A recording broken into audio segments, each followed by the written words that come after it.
And good morning, everyone. Thank you so much for joining us today.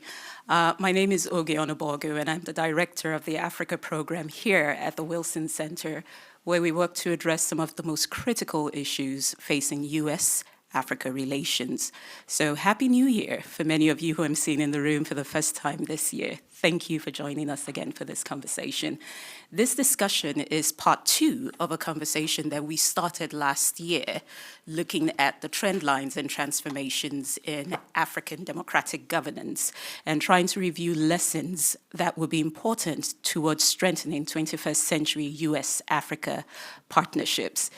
Before we dive into the conversation, it is my pleasure to introduce Dr. Cyril Obi, who is the director of the African Peacebuilding Network over at the Social Science Research Council in New York, who is also our partner on this series of conversations that we've been holding. So I'm going to have Cyril give us an overview of where we've come in these conversations, some of the recommendations that we've outlined from part 1 of the discussions that we started in November, and sort of frame our conversation for today. So Cyril, let me pass it over to you.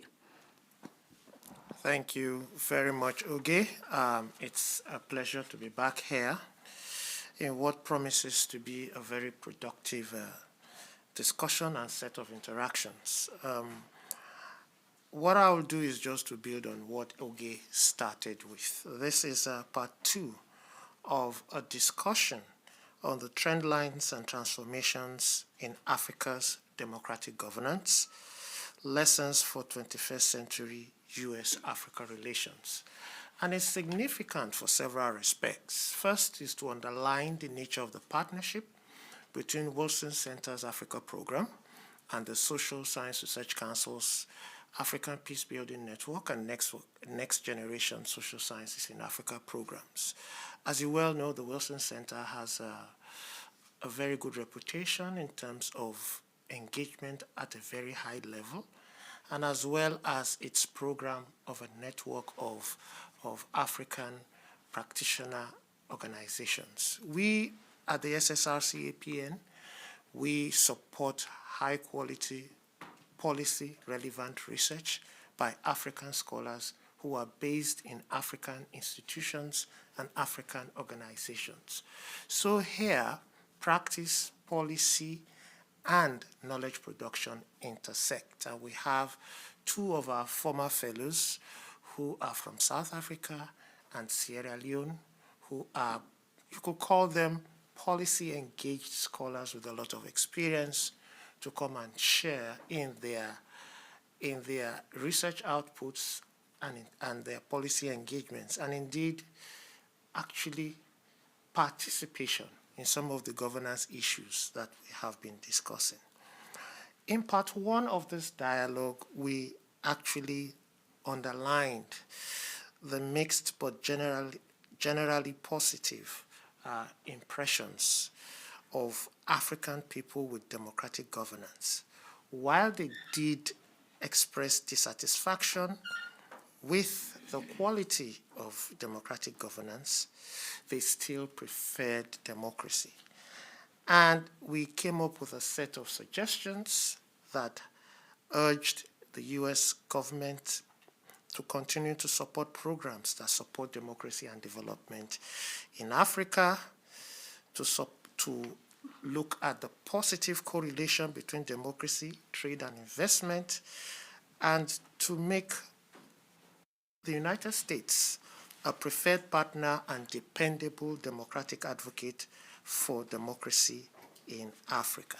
So to summarize, out of that conversation, we did suggest bolder democratic engagement between the United States in terms of its policy towards Africa.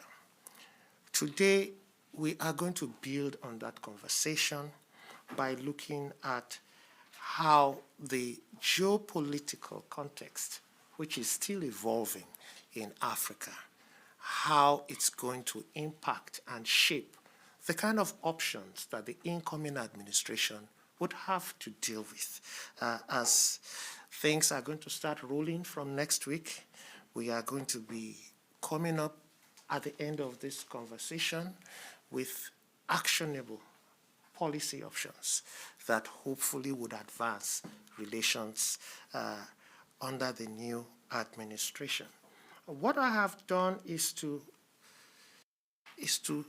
try to set the stage in terms of what do we mean when we are looking at this evolving geopolitical environment in Africa. I would argue that there are geopolitical shifts, and you also have new and emerging actors. Some of these are middle and emerging powers that are increasingly playing prominent roles in conflict and security dynamics with direct implications for governance and security on the continent. Paramilitary and internationally sponsored conflict actors are taking advantage of the dire security and economic situations to provide repressive and manipulative capacities to governments and warring parties. The easiest thing to say about these geopolitical shifts is that we are faced with a situation where traditional Western partners and allies in Africa seem to be experiencing declining influence in what could be described as partnership diversification, with some African countries beginning to look for new partners. Your guess is as good as mine where they are looking towards. So, but what does this mean for democratic governance? And what does this mean for US-Africa relations in this landscape that is shifting? Partnership diversification implies that traditional Western powers, including the United States, seems to be faced with a situation where some African governments are exercising their agency to look for new partners. I will highlight 3 countries, but there are others. And these 3 countries will be Russia, China, and Turkey, at least in the first order of things. When you move to the second order of things, you are thinking of the United Arab Emirates, you are thinking perhaps of India, and you're thinking of Saudi Arabia and Iran. So this context is beginning to shift. How do we interpret this diminishing Western influence? What are the signs? What have we seen? We see a situation in which France, which used to be a dominant partner and ally, both economic and security-wise, is losing influence fast. It's being kicked out of various Francophone countries, whether you're looking at Mali, you are looking at Burkina Faso, you are looking at Niger Republic, and even Chad. And more recently, La Côte d'Ivoire and Senegal are beginning to say, your forces have to leave. Who is replacing or stepping into their shoes? In terms of security cooperation, we are seeing the Africa Corps from Russia increasingly stepping in. But what you don't also hear is that countries like Turkey are supplying expertise and supplying weapons. We also see that in terms of economic relations, there is an oil pipeline being built by the Chinese. And some of the Chinese are beginning to talk about not just win-win economic partnerships, but are even beginning to think of peace building. And so we have a situation in which some African countries are beginning to exercise choice of partners. What does this mean for us? Who are these partners? Are they democratic? Are they developmental? What options and what kind of responses do we expect the United States and other Western allies to have in the face of this changing landscape? Some would argue that we cannot have more of the same. We need to have a kind of paradigm shift. It's not just enough to say that we would engage in this rivalry. What are the core principles of US policy, either in terms of pursuing interests or in terms of balancing this with the principles that the United States is known, respected for. Does it continue with its old policy? Do we go into transactional relations, or do we go back to those core principles? Is it going to be a zero-sum game between either militarization or non-military approaches? What do we have to do? Why is the US and the West seemingly losing influence in Africa? But does it really matter? Do you need Africa? If you do so, why? How can the United States demonstrate that it can be a reliable and trustworthy supporter of African people? What will be the levels of engagement? Should it be bilateral? Should it be multilateral? Should it be people to people? Or should it be bits and pieces of all these?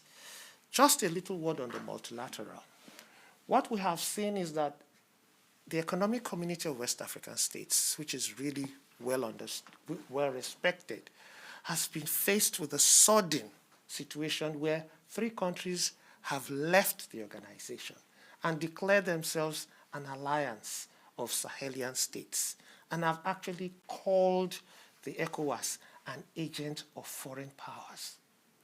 And this situation is more like a stalemate, but we are hopeful that through mediation, if ECOWAS is in such a situation and the other RECs don't seem to be so influential, who do we talk to?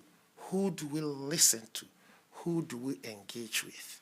And to help us unravel this seemingly complex situation, we have this distinguished panel of experts who have spent a long time studying these issues and are actively monitoring the situation.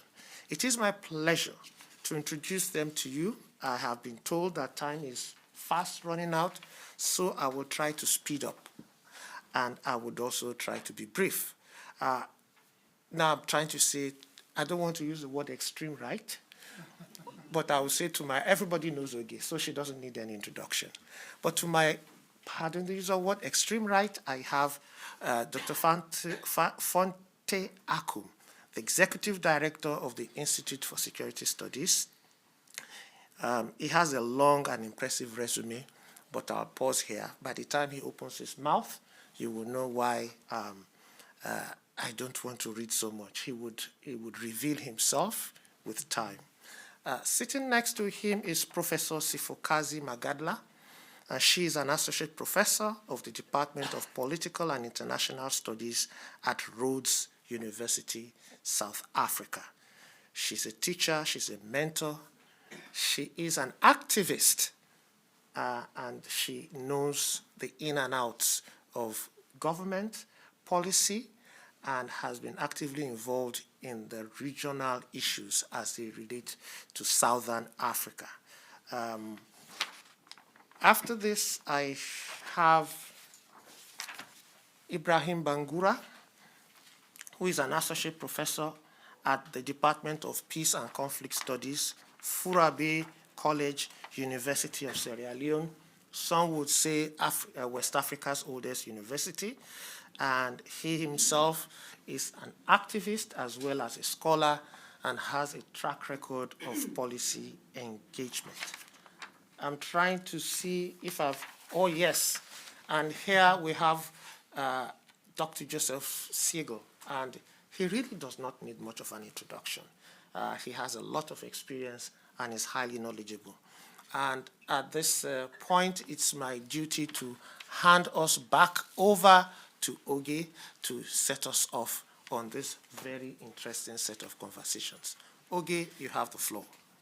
Thank you very much, Cyril, and really appreciate you laying out that framework for us, as well as sort of updating folks on where we've been on this conversation. So 2025, this is a very important year, a critical year for the African continent, and just in terms of US-Africa relations. As Cyril mentioned, we have a new administration that will be coming in a few days. Apart from that, we will also be seeing some new leadership as well on the continent with new leadership at the AU. We will also see South Africa taking on the presidency of the G20. So new leadership on the continent, new leadership in the US, an opportunity to think through US-Africa relations. So in terms of questions, Fonte, I'm going to come to you first. And going back to some of the points that Cyril has made about this new scramble for influence or markets or partnerships on the continent. We see a scramble from regional powers, be it Russia, China, and then we see the new and emerging powers, India, Turkey, and the rest of them. And in all of this, this creates opportunities and also challenges for Africa. We can see that Africa has agency now, that it seems that there is a growing interest in partnering with the continent, be it for the markets that it provides or certain partnerships or access to minerals. How do you think this new administration, this incoming administration, should position itself to partner with the Africa of today? And also, likewise, how should Africa and African countries position themselves to partner with this incoming administration? Thanks very much, Oge, and I would like to thank the Wilson Center and the SSRC for the kind invitation to the ISS to participate in this policy dialogue, which is part 2 in this series. I would not claim to be able to tell the US how to engage with Africa, but I think it's worth framing a number of pillars of engagement which basically provide room for a conversation between the US and specific African countries, with the African Union, but also with regional economic communities. The first is an issue which Cyril raised, one of security cooperation. We have seen over the past at least 3 years an attempt by African states to identify exactly what their security needs are, and as a function of identification of what those security needs are, shaping the kinds of alliances which they think would have them fulfill these needs. So I'll put a marker on that one. The second aspect I would like to put a marker on is the issue of democratic governance, which is increasingly being discussed in terms of democracy on one side and governance on another, which looks at bigger questions of governance effectiveness on the continent and its implications not just for security, but the third dimension which I need to put on the table is one of economic development, which could incorporate aspects of trade, infrastructure, energy, and as an area for potential engagement. And the final area of engagement would be the vector through which the US would engage with Africa is sort of a crystallizing African diplomatic agency around issues of climate, around issues of trade as well, given that the African Union is accessing the G20 as a full member under South Africa's presidency as well, and across issues of migration as well, which are fundamental to the continent. Based on that framing, we have different vectors through which the African continent increasingly is articulating exactly what it wants out of its partnership. And it's a context as well within which Cyril mentioned the rise of new powers, the crystallization of old powers as well. They read Africa in many different ways and look for opportunities within a continent which some would describe as not having so much opportunity. Countries like Russia, China, and Turkey, like Cyril mentioned, have expanded their engagements on the continent. But we would increasingly be asking the questions about what the return on investment is for these shifting alliances within the African continent for the actors who choose to reshape their alliances. Finally, I could not end a conversation around Africa's agency without looking at the issue of demographics. It's argued that Africa has a demographic potential given its youth population against the backdrop of a global north, which is largely aging. So how could Africa unlock its demographic potential, particularly given the investments since independence that have gone into issues of education as well and capacity building? I would end there as a framing, and happy to get into the specifics of that relate to the opportunities that inure to the U.S. and specific African countries across those four spaces. Thank you very much. Thank you very much, Fonte. Appreciate that framing. And let me move from you to Dr. Kazi. 2024 was described as this global year for elections, and we saw several elections happen on the African continent. When we moved to Southern Africa, there were several elections that happened in Southern Africa with mixed results. We saw South Africa, Mozambique, Namibia, Mauritius, Comoros. There were several elections that happened there. I would love to, given your background and your expertise on Southern Africa, I would love to hear your reflections on the outcomes on some of these elections, and particularly hone in on the situation we see playing out in Mozambique today, the post-election crisis in Mozambique, and how you think this incoming administration can work to address the spiral, the chaos that we see there at this point. Sure. Thank you so much. Be here? Oh, thank you. When thinking about this conversation, I kept thinking about Laurie Nathan's book, Community of Insecurity, SADC's struggle to achieve peace and security in Southern Africa. And in that book that is over a decade old, Nathan argues that what holds Southern Africa together are these histories of national liberation, be it in Zimbabwe, in Namibia, in Mozambique, in South Africa, and that these countries, this region rather, doesn't have norms, democratic norms that pull them together, because you might have, as in the case of Eswatini, a figure who's been there for many years who is not democratic. You might have, as in the case of Zimbabwe, a liberation movement that has managed to stay in power through the militarization of political life. And as we saw in South Africa, you have a liberation movement that has been in government, but we see inequality in South Africa continuing to increase. And so it is a shift, these elections in Southern Africa, in Botswana, in Namibia, and indeed in Mozambique, as you say. And it seems to me that, these liberation movements, which often pride themselves of being some of the oldest, the ANC tends to hold on to this claim, that they should have known that their time will run out. And so this is the case of what young people are saying in Mozambique, that if we are starving, we will vote you out, as was the case in South Africa. None of us were surprised that the ruling party didn't do as well, that it wouldn't achieve a 50% majority. What we had worried about was what was to happen after. This is the challenge that people in Mozambique are facing.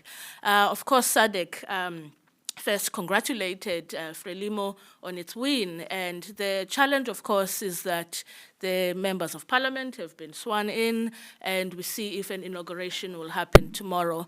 What the region ought to have done is to delay the swearing in of parliamentarians, delay the swearing in of a new president, to open up a space for dialogue, as Mondlane has said that he's willing to be in dialogue. And this is what South Africa has championed in the region and elsewhere. And this is what South Africa had to do in order to negotiate a way forward. And so there are these radical changes. And what I would say in terms of what the United States ought to do, I think perhaps more pressure placed on the region because this is the region that will ultimately pay the price as they won from Tanzania to South Africa in terms of the human costs, the financial costs. SADC has to play a much more active role and have a greater claim on democratic principles. And of course, the other shift in the region is the election of Netumbo Nandi-Ndaitwah, the president of Namibia, who's only one of 5 women in all of these elections that happened in 2024 who made it into the presidency. And she is interesting for gender and feminist scholars, because she's part of that generation of the women who were in Beijing in 1995, as 2025 now marks the 30th anniversary of that Beijing Platform for Action.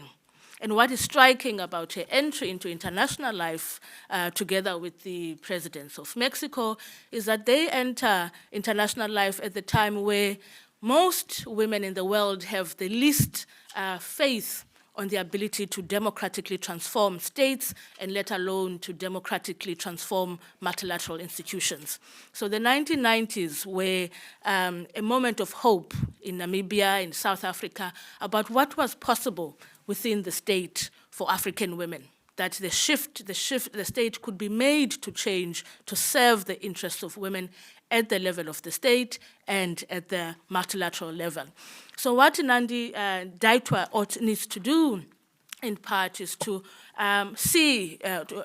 to be part of a moment that re-energizes the women's movement globally in order to make claims about the future of women in this continent and beyond, because women cannot opt out of the state because the price for them to pay is a high price. Thanks. Thank you so much, Dr. Kazi. And for the members of our audience, I'd like to encourage you to start getting your questions ready while I move over to Ibrahim. And Ibrahim, I want to pick up on a thread here on conversations where we see, there are some citizen perceptions that the discussions around democracy is often elite-driven, not necessarily one that addresses the concerns of everyday people. I would love to hear your thoughts on that. And given that that's a perception that we see in some areas coming from some corners of the continent, how would you think, or your thoughts on how this incoming administration can engage with civil society organizations or African institutions that are working to expand or make the democratic space more inclusive in their different countries? Thank you very much. And thanks to Cyril Obi and the other organizers. In my 2 decades of work in Africa, in almost 40 countries, I have come to the conclusion that democracy exists mainly on paper. The culture that should sustain it remains weak and frustrating.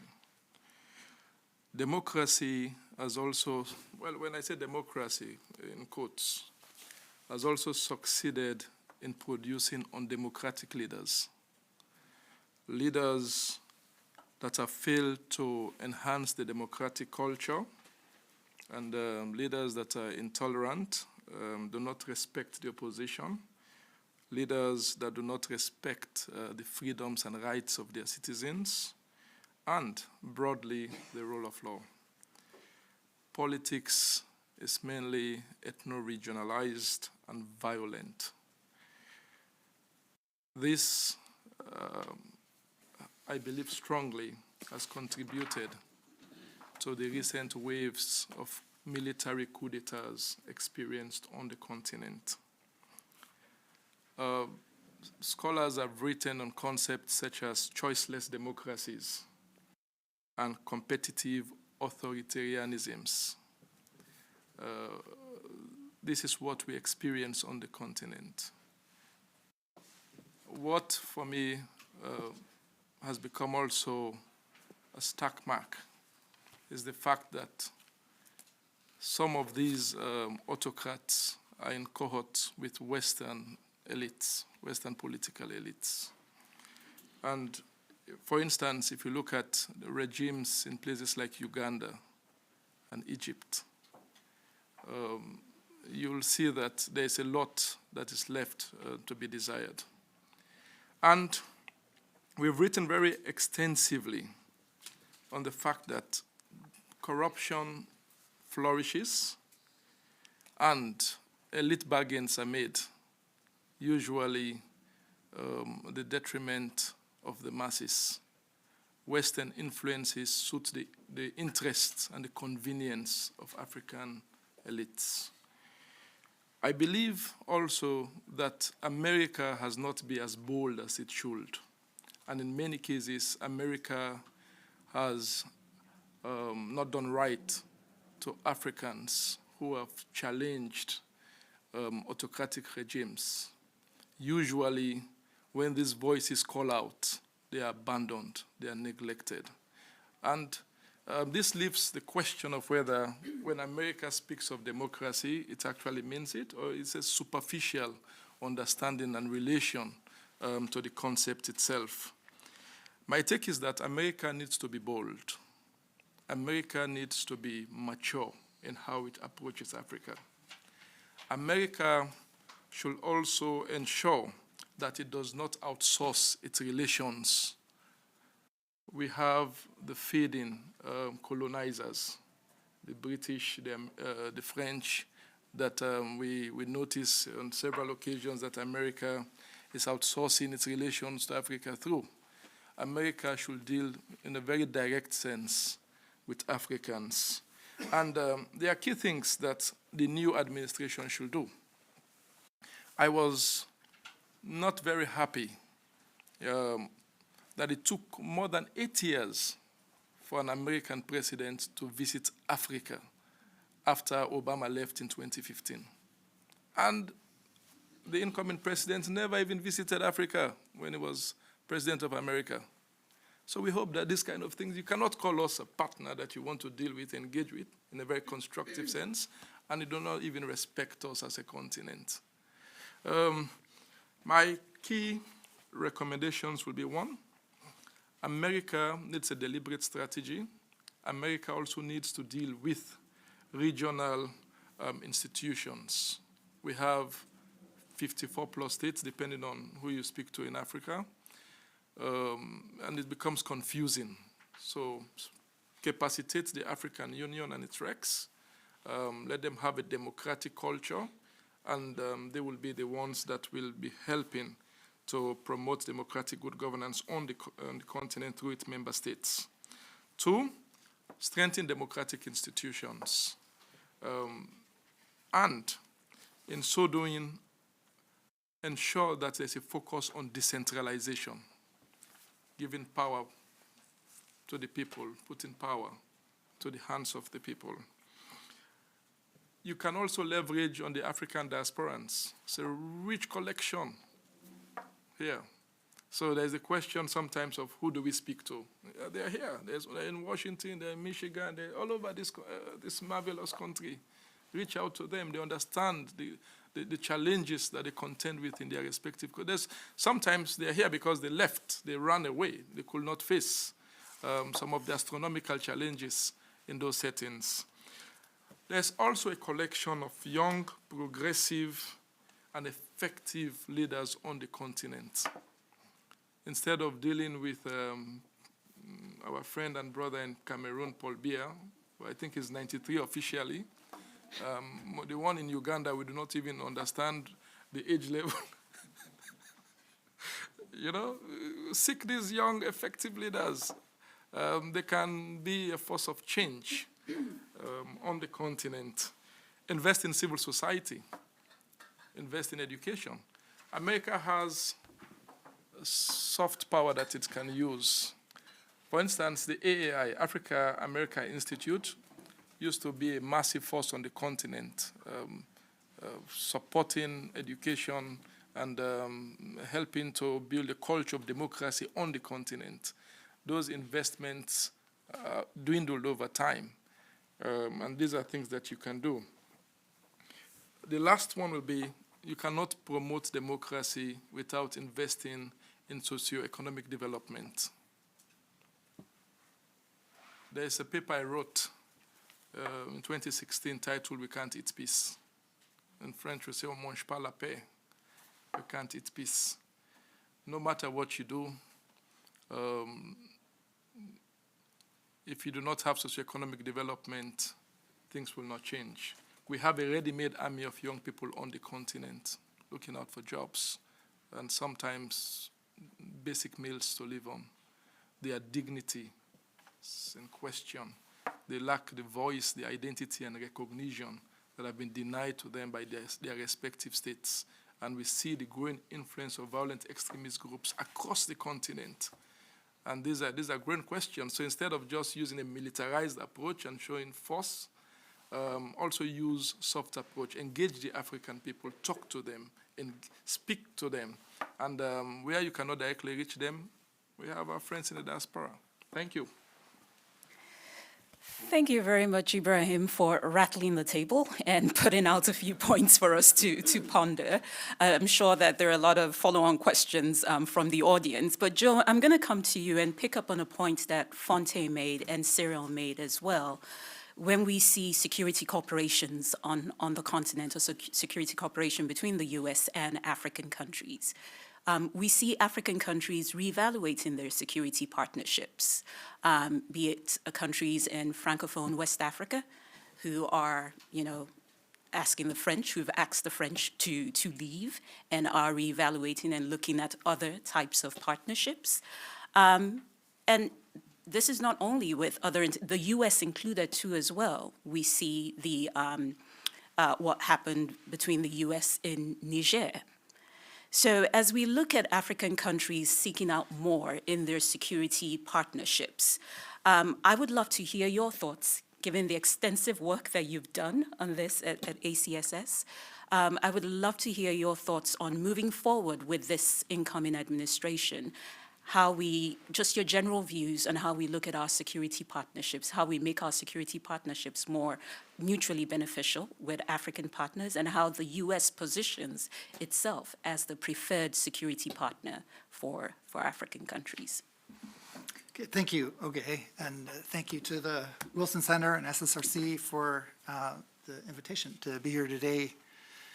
When we talk about security in Africa, I think it's important to keep in mind Africa has as diverse a security environment of any region in the world. And so when we talk about security, it's security for what and in what place. And among the whole host of issues out there, some of the largest and where there's strong mutual interest are in dealing with violent extremism. There are 4 key theaters on the continent: the Sahel, Lake Chad Basin, Somalia, northern Mozambique.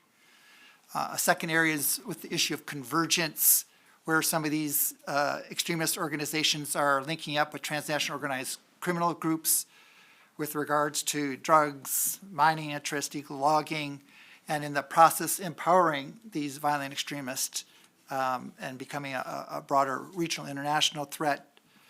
There's the issue of piracy and the Houthi attacks on maritime traffic. This is affecting both African and international trade, so increasing the cost of doing business and development for the continent. But as to your question, and as the way this is often framed today, it's very narrow. People are asking what's going on in the Sahel. And when we look at the Sahel, people talk about the change in partnerships. Let's step back. What happened is you had coups in Mali, Burkina Faso, and Niger. And when you had coups, then those juntas struck alternate security arrangements with an external partner. And these are presented as security partnerships. These are really about regime protection agreements with Russia. Russia isn't sending a lot of troops in to help these countries fight violent extremists. They're there to help these regimes stay in power. Russia has about 1,000 forces, mostly irregular forces in Mali, just as about 100 to 300 forces in Burkina Faso, has 100 forces in Niger. These are not big troop commitments. Russia's not committing resources to these countries. It's there about keeping these regimes in place because that serves Russia's geostrategic interest. Russia's also maximizing the mineral exploitation opportunities in each of these places. So they're not there for free. Meanwhile, the security situation in these countries is deteriorating. We saw 11,200 fatalities in the Sahel in 2024. This is 3 times the level that we saw in 2021. Each of these countries, each of these juntas is losing territory. In Burkina Faso, it's estimated the jihadists control 60% of the territory, in Mali about 50%, and they keep pushing closer to the borders with the coastal West African countries. Under the juntas, we've seen an escalation in human rights abuses, and this is often done in conjunction with the Russians. Estimates are that in last year, 2,400 civilians were killed by the juntas and Russians. This is more than were killed by the violent extremist groups. Over the last 3 years, there's 4,700 civilians that have been killed by the juntas and the Russians. And this is driving violent extremist recruitment. We are also seeing, spikes in the losses of military personnel in each of these countries, and including the famous attack in northeast Mali where 80 Russian forces were killed. And so there's growing concern and there's growing distrust between these juntas and the Russians, each who are trying to vie for their own interest. In terms of where this goes, there's a real possibility that any one of those 3 countries could collapse into the hands of the violent extremists. So that poses a real security risk for the region. And so we talk about the U.S. role. Let's keep in mind, first, the U.S. has been involved for decades in Africa. It's not new. It's not just competing with Russia or China. It's there as a security partner for Africa and with the respective African countries as determined mutually. The thing the U.S. doesn't want to do is to compete with Russia for the affections of these autocratic regimes. At the same time, the U.S. doesn't want to see the emergence of these jihadist states in the Sahel.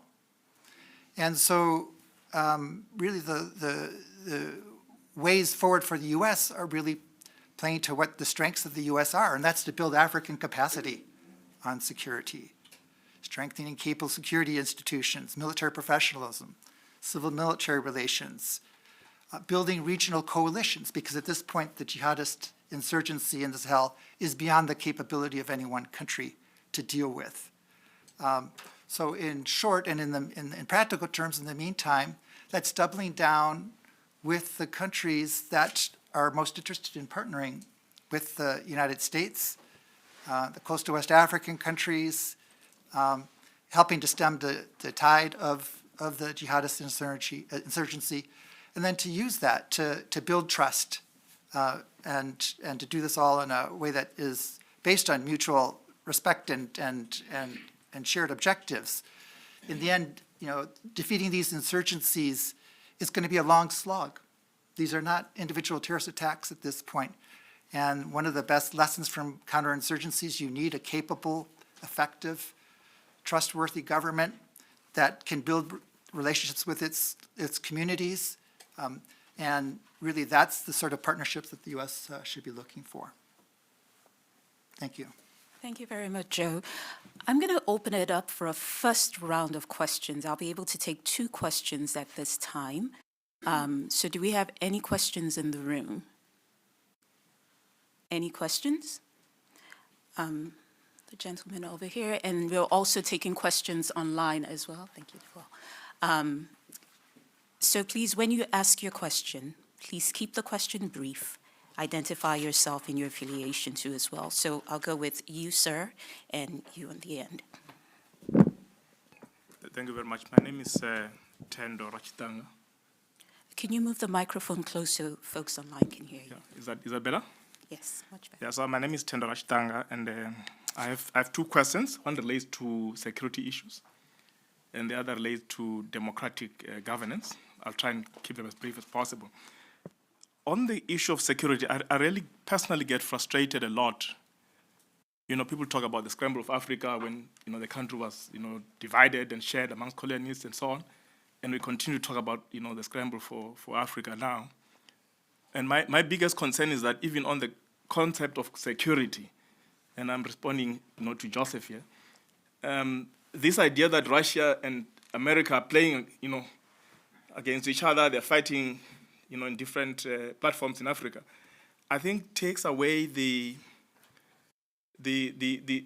concept of how to rebuild Africa outside of the framing of democracies and the global wars that are playing themselves out. So I think that for me is a problem.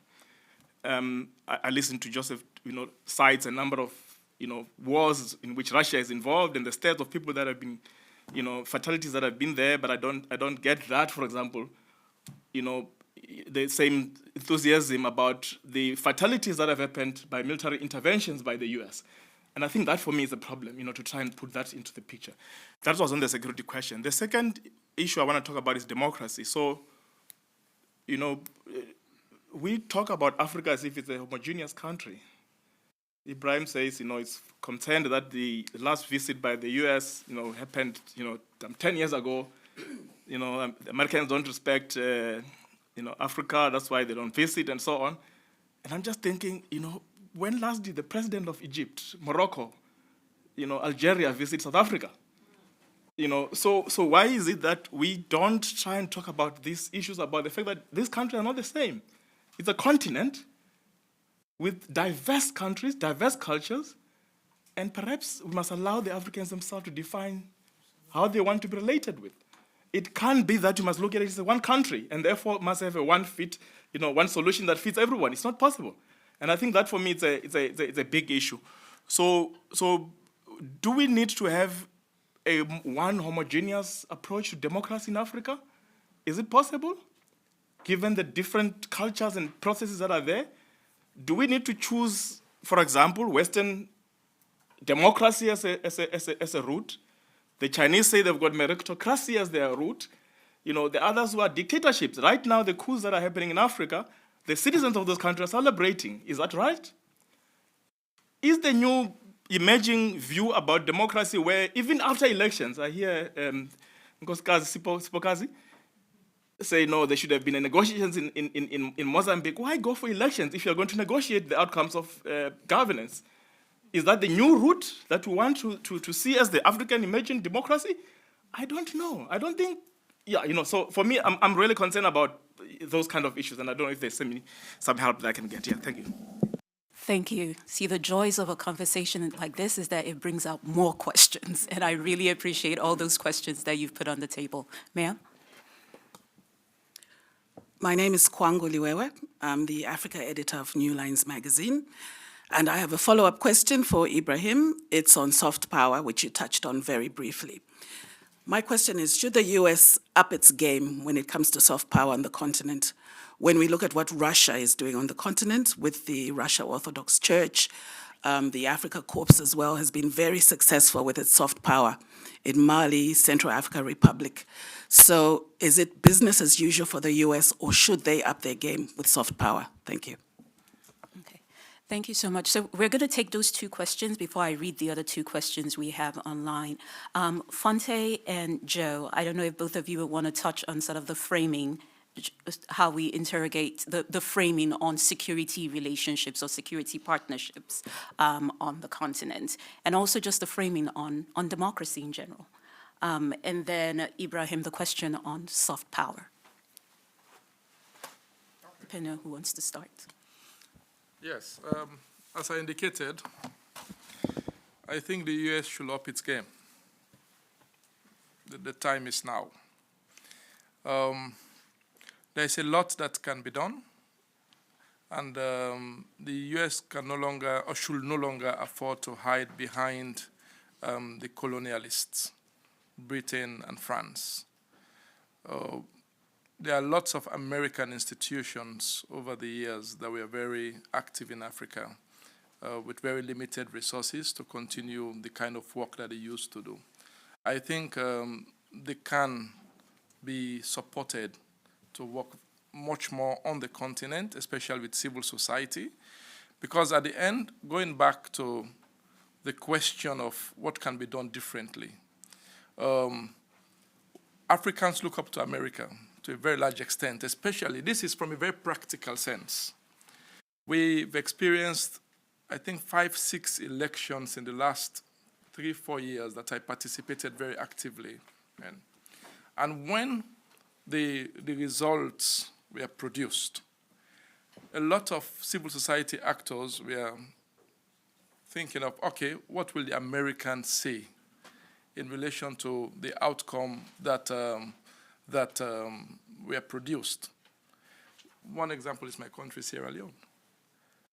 So people felt a bit discouraged when they believed that the elections were rigged, but, you know, democracy was not defended in the country. It's something that we cannot avoid to think through on. To wait for the British or the French in a place like Africa at this material point goes with bigger question. The credibility is no longer there. American credibility stands better than those at the moment. So for me, I think that works. Thank you. Joe and Fonte, just briefly on comments which were kind of like questions. Sure. I would just simply agree that you know, these security partnerships need to be customized to each circumstance. It has to be Africa focused. What's in the interest of African country? What's in the interest of African citizens in that country? You know, the U.S. is not going to have a heavy military footprint in Africa. It has priorities other places, but it can help build African capacity, and I think that is the focus that that I think there's a real shared interest in having. And just quickly on the democracy question, I think this is a really telling and critical time, because we are seeing active efforts to undermine democracy on the continent, and we're seeing this, you know, period of democratic backsliding. And so I think, picking up on Ibrahim's point, you know, there does have to be more defending of those actors who are trying to strive for democracy. We have to prize democracy. There has to be more democratic solidarity within the continent and for and around the globe for people who believe in democracy. Thank you. So very quickly, if you'd allow me, I'll go back to the context, right? We had COVID-19, the first coup in Mali, and there was more of the economic consequences of COVID-19 on African countries was a lot more heartfelt than the public health consequences. And on the back of that, there are issues with the management of the public debt, which have all crystallized into some of the transformations that we are seeing. In terms of, and that brings me to the security corporations, right? If you take Mali, for example, the Malians would argue with you that since 2012, we have seen AFISMA, we have seen MINUSMA, we have seen Serval and Barkhane, and we have seen Takuba.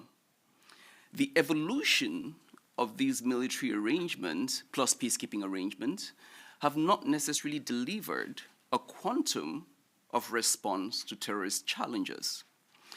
What we are seeing today is a context in transformation in many spaces across the continent, and transformations which are taking place on multiple levels.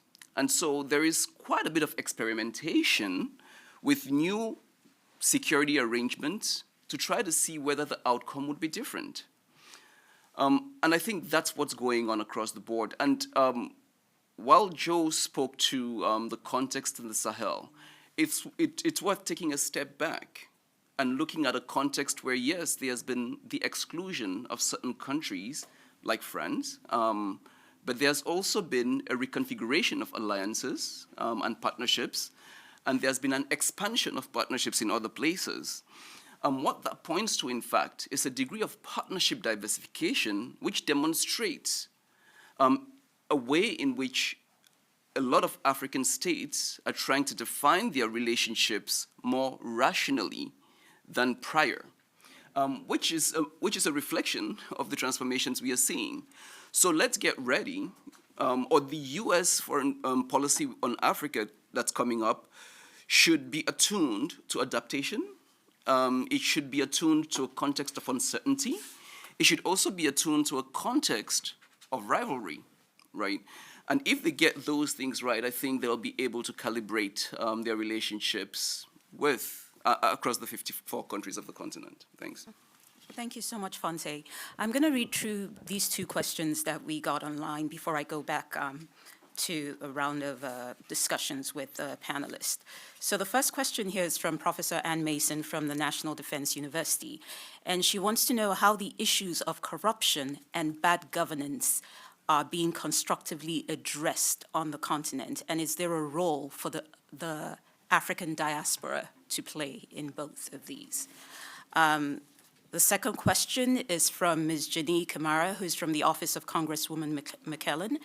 And her question is, given the increasing importance of regional integration in Africa, how can U.S. African higher education institutions prepare communities to contribute to the development of effective and democratic regional institutions like the AU and ECOWAS? So on the question on the issues of corruption and bad governance, how are these being addressed, and if there's a role for the diaspora? Ibrahim, I'm going to pose that question to you and welcome others on the panel to chime in if you have some thoughts. And then on the question on the role of higher education institutions, Dr. Kazi, I will pose that question to you and ask others to chime in as well. So Ibrahim, you want to start first?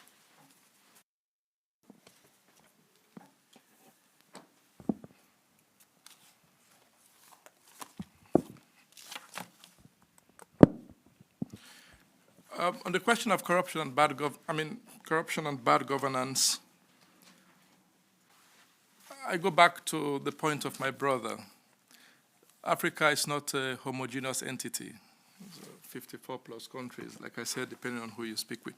Some countries have been making significant progress. Some have done terribly. In some, especially in the countries that I'm very familiar with in West Africa, Central, it's much more of the same, where you have entrenched system, very corrupt political actors. You have institutions that are there ill-financed, and when anti-corruption commissions are established, it's mostly to go after the opposition or the previous government. So there's a lot that needs to be done. This is why I'm saying let's focus on a regional approach. This is where the Americans can help. Strengthen the African Union, but also especially strengthen the regional economic communities. An empowered ECOWAS will help to promote democratic good governance in its member states and also support its member states in the fight against corruption and to strengthen a culture of democracy and good governance. But again, if you go back to to ECOWAS, this is my point. ECOWAS has a standard template for all elections in West Africa. Free, fair, and credible, and da-da-da. At the end of the day, they said nothing. They just changed Sierra Leone to Guinea, Guinea to Gambia. And it was ECOWAS that was sending observers to Guinea when Guinea was holding a third-term bid for Alpha Conde. This is how ECOWAS started to lose credibility. So what we have in Mali, Niger, and Burkina Faso is something we expected. Something we expected. ECOWAS ceased to defend democracy in West Africa. And this is the most formidable wreck in the whole of the continent.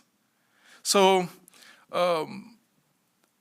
they also need to have a culture of democracy and good governance embedded in them so that they can be able to support the member states. But that has to come through very constructive engagement and a willingness on their part to change and to be transformative in a sense towards ensuring that the culture of democracy sinks in within the continent.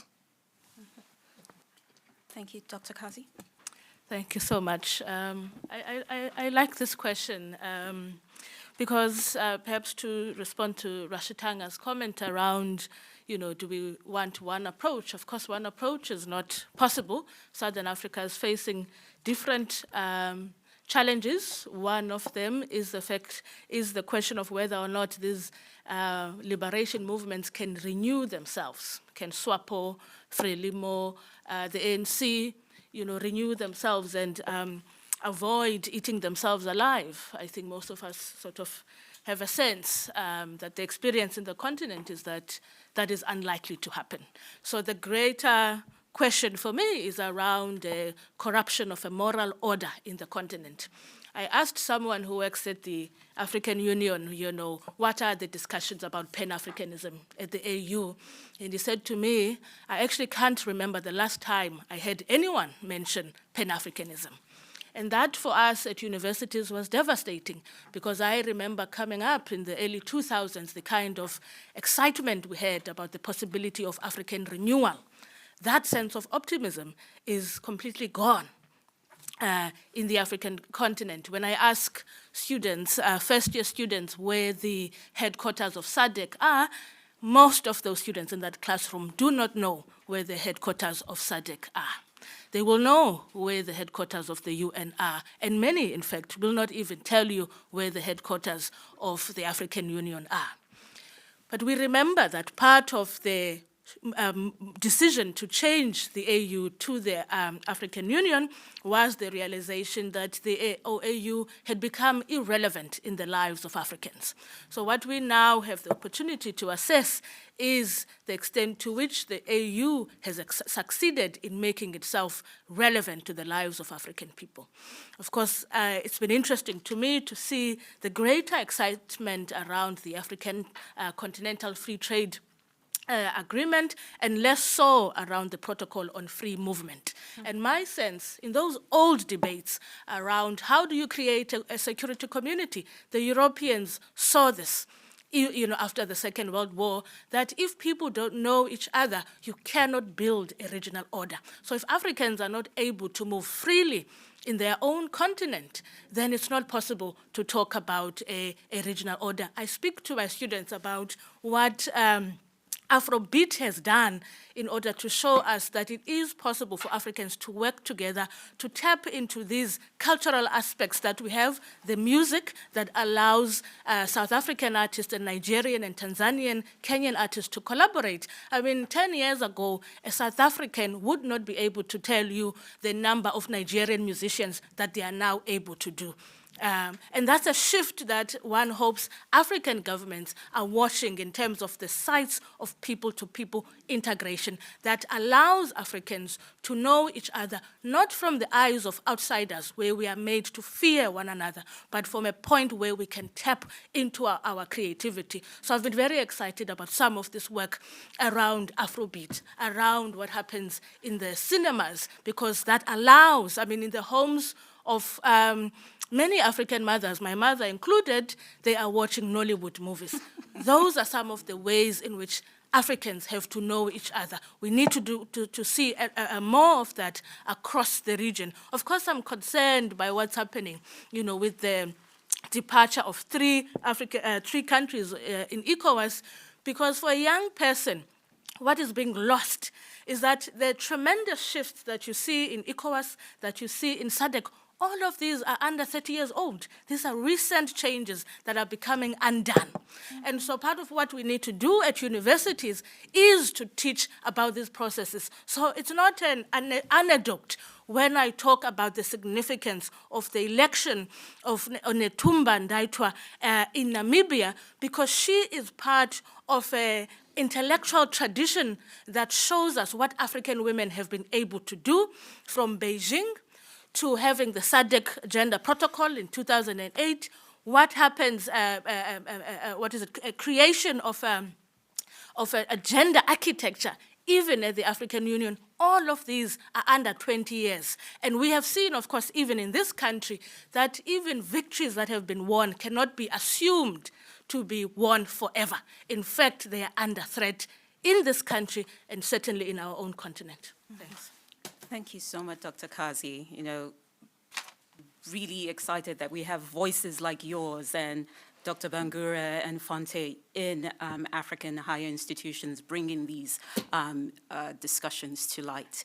Let me ask you a follow-on question to that. Did you want to add to that, Fonte? Yeah. A footnote on corruption and bad governance. Just a couple of things. The first is it's hard, again, to paint the continent with one brush as far as bad governance is concerned, because there are a number of green shoots across the continent. However, on the issue of corruption, political will matters to deal with it. Institutional and technocratic measures equally matter. And the third is international cooperation is crucial. The Financial Action Task Force performance has actually been a deterrent in many spaces, and it's also raised the cost of doing business, kind of putting through an incentive to actually deal with issues like corruption. It's not going to go away anytime soon, but there needs to be a trifecta of the political will, the required institutions, and the engagement within an integrated governmental approach to dealing with the issue of corruption across all levels. Thanks. Thank you, Fonte. Another footnote. Okay. The business of footnoting. You know, supporting and strengthening civil society is key to hold their leaders accountable. And we also need voices from within and without. This is where the diaspora also becomes a critical partner. What cannot be said from within, they can champion from without to draw attention, sometimes global attention, to key questions on the ground. Thank you. Okay. Thank you so much. So we received a ton of questions from online, and can I see a show of hand how many questions we have in the room? Okay. We have about 15 minutes. And I also have a second round of questions. So Cyril, I think this tells me that we need a part 3 of this conversation. so we need to do a part 3. So I'm going to take the questions in the room and then go back and take the questions online, and we'll save our second round of questions. So I will start with the lady in front at the microphone. Marina Ottaway with the Wilson Center. Thank you, Marina. And I'm a bit disturbed by the discussion, particularly when it refers what the United States should do or could do. And I have particularly 2 points I want to bring up. First of all, people keep on referring to actions that the United States should take that it's very doubtful it can take. Does the United States know how to strengthen regional institutions? I really doubt that we have the capacity to do it. I don't think there is any track record of our successfully building institutions in other countries, either in individual countries, let alone regional. And the second question is, none of the references to what the United States should do seems to have taken into consideration the fact that you are about to inaugurate an administration that has never shown any interest in democracy and has shown very little interest in Africa. And how is that going to change the situation? Thank you. Thank you very much, Marina. We had, the gentleman at the back, and then I'll move forward. I'll come up. Thank you so much. My name is Arthur Sim. I'm from the Rwandan Embassy. I'll be very brief. Would you agree with some minds that think that the issue of commercialization of politics is the biggest danger to democracy on the continent. And you think that this whole thing of winner takes it all has not worked out well for us? Thank you. Thank you very much. There's a gentleman next to you. Or can I see the show of hands again? I'm sorry, I missed it. Okay, so I'm going to go this way. You, sir, then the gentleman in the light blue sweater, then you, and Dr. Otomi. Those are all the questions I'll take in the room. Please keep your questions very brief. Okay, I'm called Che. My name is Chris Emmanuel. I've been hearing in this morning, we're talking about democracy. And I'm afraid to tell you that democracy doesn't exist. Africa is a young continent, young people, and they've never experienced democracy. Niger, for example, you had the former president. His father was the president. He was the president, and he was grooming his son to be the president. And I'm afraid Mr. Joseph painted a very awful, bleak picture of the Sahel, because the people in Burkina Faso love Captain Ibrahim. I was there myself. So Africa, I'll just leave it like this. Africa doesn't need America or any other country. These other countries need Africa. And France was never a friend of Africa. After colonization, they made the Francophone countries sign a pact for the continuation of colonization, and they have dogged that country out. So it's about freedom and standing on your own and building from there. Thank you, sir. The next to you. Great, thank you. I'll do my best to be concise. So my name is Jeff Wheeler. I'm the director of the Global Trace Protocol Project, which aims to reduce child labor and forced labor in global supply chains. And we're in the DRC in the cobalt sector, among others. And I teach adjunct at Georgetown. So I'm wondering, there's a lot of discussion about how many issues and how many problems there are in Africa and how complex it is and the issues of grappling with it. So my question to you is, what should we prioritize in terms of being able to show something concrete and meaningful in the next year? And how do we engage with the administration in a way that sets the tone that this is a two-way street conversation with African countries, that it's not just what America wants, but what is this relationship going forward? And then I would put in my vote for expanding on the legacy of Georges Coulonnet and Afropop, which I think is a great example as well. Thank you. Thank you very much. Sir? Yes. Could you use the microphone so we can hear you online? They trusted my voice. My name is Simon Pascal Arandi. I'm a former UN political advisor, and I just took a leave of absence to write an extraordinary book on the UN. And I encourage you, the ABC of the UN General Assembly, Navigating Global Challenges in a Fragmented World. The connection with the panel is that in 1945, when institutions of global governance were being established, no single country in Africa was independent.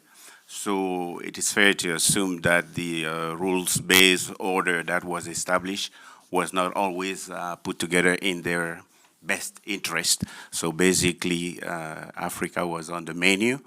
And in all the efforts now to help Africa ascend, and as we have seen in Rio with the participation for the first time in the G20 of the African Union, how what is being done with institutions of higher learning to help build beyond the talks about democracy and good governance, an Africa that can sustain, support, and govern itself. That is the first question.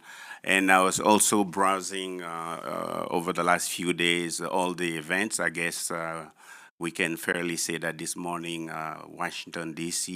is the Africa capital of the world.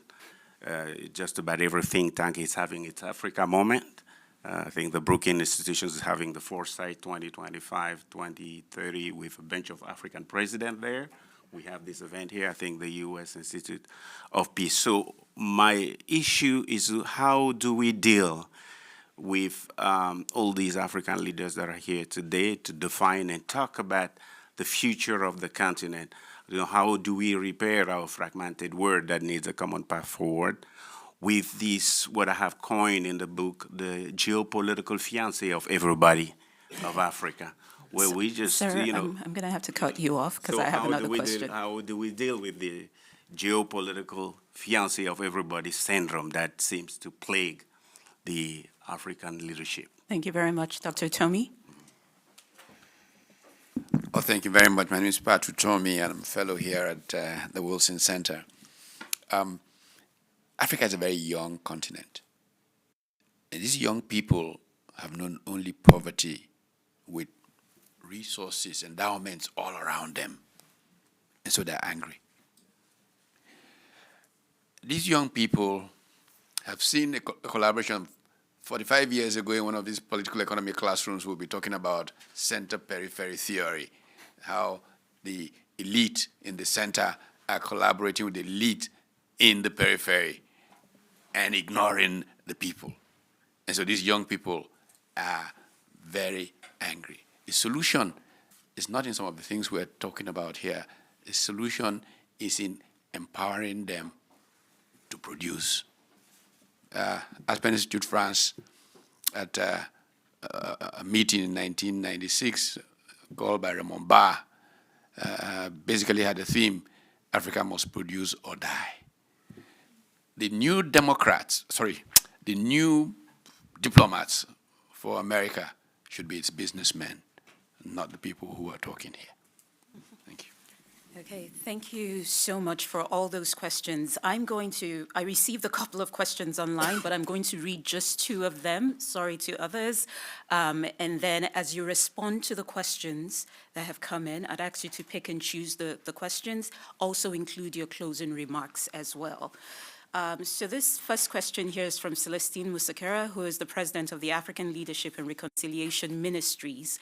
And their question is, do any of the panelists have policies on the nexus of peace and business for those investing in business in Africa? What would you advise American corporations or businesses, or how would you advise American corporations and businesses to invest in peace-building initiatives in Africa? The second question, I know I just had to read this one because this is from a middle school in Central Virginia, and this is from Mrs. Bauer's class. And they're asking, do any of the panelists believe, what do the panelists believe are the most useful and important concepts that current people, these are 7th grade students, should know about various African nations, cultures, and governments that will benefit both them and African nations going forward? So I encourage you to pick and choose from any of these questions here or the questions from the audience. Who would, since you all have spoken, Joe, can I start with you first this time around, and then we'll walk our way down? Sure. Let me just take 3 of the ones you brought. First, on the issue of the juntas, there's this image and an active campaign to suggest that they're popular. In fact, we've only seen growing repression under those juntas. They've banned political parties, they're crushing civil society, they're not allowing independent media, and they're not holding elections. So if they were popular, they would embrace all of these things. That's not what's happening.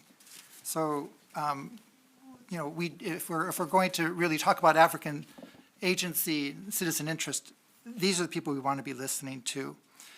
The point about winner take all, I think, is a really important one, and we used to talk more about it.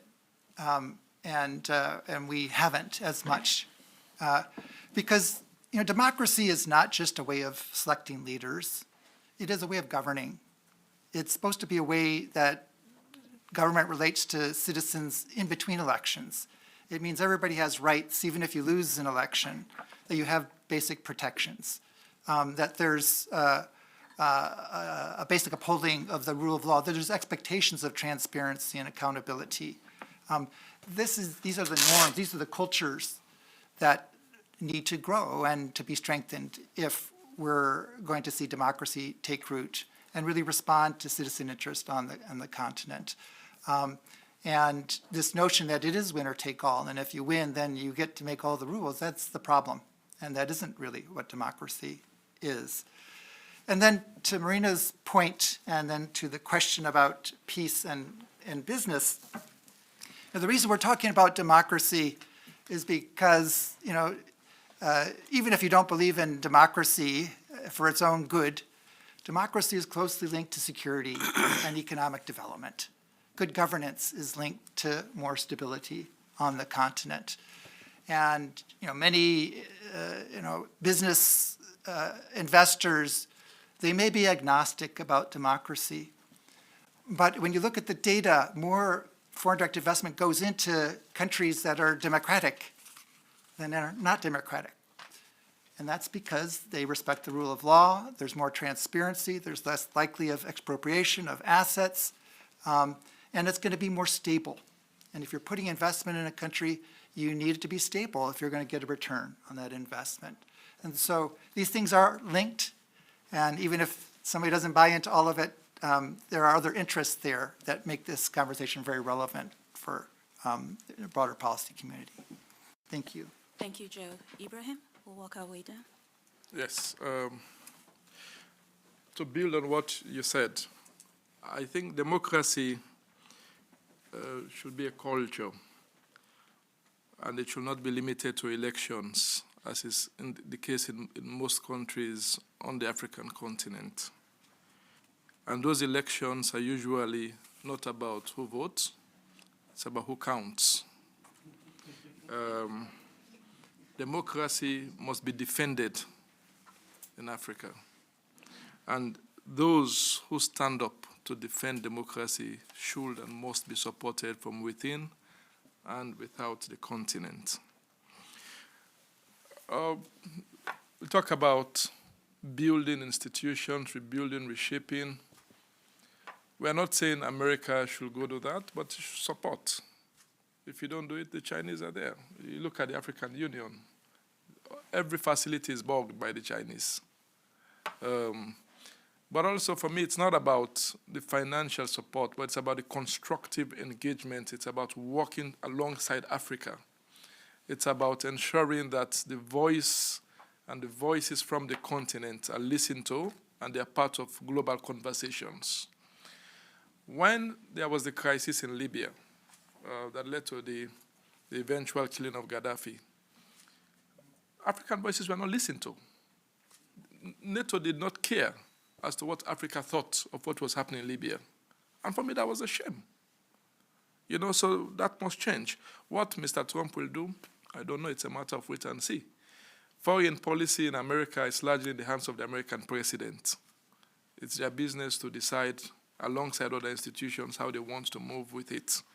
So we can only suggest, but it's up to them to decide at the end. We'll wait and see. But Africa should shape its own path. Africa should not wait for the rest of the world. And we need to stimulate a conversation from within. Those who want to partner with us will join us along the way. Democracy has been criticized. It's not the best, but I'm not sure what other models are there that can better democracy at the moment. So for me, it's also a thinking process, and I try to be very pragmatic as to what is there and how we can improve on what is there. Thank you. Thank you, Ibrahim. Okay, thank you so much. I'll try to respond to Marina and Asa and the 7th graders, because I really appreciate this provocation that what has this US-led international liberal order offered us, right? We can see that it is, as with all liberalisms, they are comfortable with colonialism, with slavery, with neo-colonialism. That much we know. And I like this provocation that Africa doesn't need the US needs Africa. The point I was going to make that about South Africa's G20 presidency is that there's an opportunity here, as we've seen with the meetings from Indonesia to Brazil, where these countries in the global south make it clear that the survival of a transformative liberal order, it's not an issue about the survival of the countries in the global south. It is about the survival of the planet. And so that is what is at stake. It's not about the poverty of the Africans or the Asians. What is at stake is the survival of the planet. And so that's why I like South Africa's emphasis on solidarity, the question of poverty, the question of reforming these international financial institutions, the question of reforming the United Nations is not a question of add and stare. It's a question of how do we resolve a crisis that is felt across the world. Because we are seeing in the West not the reduction of inequality, but the increase of inequality. So to those seventh graders, to me, some of those, solidarity would be one of those terms.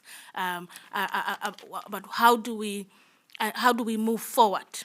And one of those voices in this system that we ought to listen to is that of Rihanna's president, Mia Mottley, who's been very clear around these intersections, which is a term that has not been emptied of its political potency. The intersectionality of our crisis. Janine Jones talks about our radical entanglement, right? We are radically entangled in that if Africa dies, you will die. If I die, you die. That, to me, needs to be what is clear, even for this administration that some scholars have termed a corporate authoritarian state. These white men must understand that what is at stake is not just the death of these Africans, it is the death of everyone. Thanks. Thank you, Dr. Kazi. Fonte, I'll close out with you. Thank you. I think it's worth taking a step back to link the local to the global and back. And Professor, given the existing global architecture, African states, societies, and youth will absolutely not be able to transform their potential to reality. So talk of the reform of the global system, both financial and political, is essential. And the US, who has been a central player in that global system, could play a central role again in working with Africa to ensure that the global system is more inclusive, representative, and also has a degree of shared responsibility for peace, governance, and security outcomes. The comment about the commercialization of politics, it's a threat to states globally, right? Not just to Africa. So it's a global threat, and we are seeing it in the US today. I will not name names, but when corporates can actually shift elections through sweepstakes, it's a problem, right? And at some point, we would have to discuss and engage with the antitrust issues that lie with behemoths. For the seventh graders, I think the concept of shared responsibility should be taken seriously. And for Jeff, I think the pillar on economic development actually releases the most potential for both the US and specific African states and regional economic communities as well. Within the 7 moonshot ambitions of the second 10-year implementation plan of Agenda 2063, the ambition is to transform every African economy to at least middle income status by 2032. What would it take to get there, other than unlocking the continent's economic potential? You need a lot of energy. Going back to the youth could try to produce all that they want, but within rural spaces, without the capacity of energy, it would be impossible to produce beyond a certain level. Valorization of value chains would only take place if we have the requisite infrastructure and transformation on the continent itself. And I think those are the kinds of initiatives that would unlock potential, not just in rural spaces, but in urban spaces as well. So the conversation around governance and democracy is not locked within capital cities on the continent, but actually become transformed into national conversations. Thank you. Thank you very much, Fonte. And to all our panelists, please, I join me in thanking all our panelists for this conversation today. Obviously, this is a conversation that continues. I encourage you to please check our website for the recommendations that came from the first conversation. We will also be putting out some recommendations as well from this conversation that should be upline in a couple of days. But we thank you so much for joining us. This is a discussion that continues, and I hope that you'll stay engaged with the Wilson Center Africa Program and the Social Science Research Council as we continue this discussion. Thank you so much.